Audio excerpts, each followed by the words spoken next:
those good road course racers all like at the top of the board too. Pearce, Larson, Elliott, Truex, Kyle Busch there. They've dominated on tracks like this. So are you looking to possibly squeeze in a couple of them in your lineup, Pearce?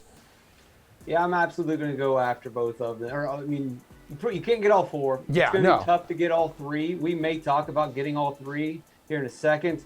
But I definitely want to burn 2 picks on these drivers just from a game theory perspective of if I use 2 picks, then I have a better chance of nailing the one guy that wins the race and the one guy that leads the most laps, just increase the odds. And even if one of those picks misses, there's still a really good chance that that driver is also going to be in a winning lineup. They're going to finish near the top. It goes without saying, all 4 of these drivers are excellent road course racers. They have excellent cars. They were great at Sonoma last season. I have no problem burning 2, if not 3 picks on them. Okay, you going to go with the same strategy there, Geoff? I mean, you should probably just copy what Pearce is doing. Oh, no, I'm glad I finally got asked my opinion about the race. I mean, apparently I'm so far behind I can't even give an opinion on the course anymore. No. But yeah, no, I mean, look, it's obviously like a shorter style road course race. So it's not going to be, it's probably not an event where like, you know, we're going to be diving back and expecting a ton of guys from the value position to necessarily be making up a ton of place differential points or anything like that.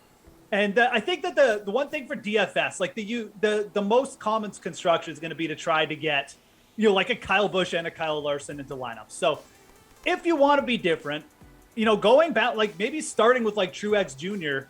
and then going down is one way to think about it. Like if I was making 10 lineups, I would certainly think about at least constructing a couple contrarian lineups like that. I think that there's at least enough talent, maybe with guys like Chris Bell. I mean, we saw Joey Logano win last week, and he's at 9K this week. I'm not saying necessarily like Logano is the guy you want to pick, but I think that there's enough talent in like the 8 to 9K range where you could make some contrarian builds, maybe go with like one 10K driver. So that's something to think about. But yeah, for the most part, I mean, you know, you need to kind of like land on one guy in the 10K range for sure.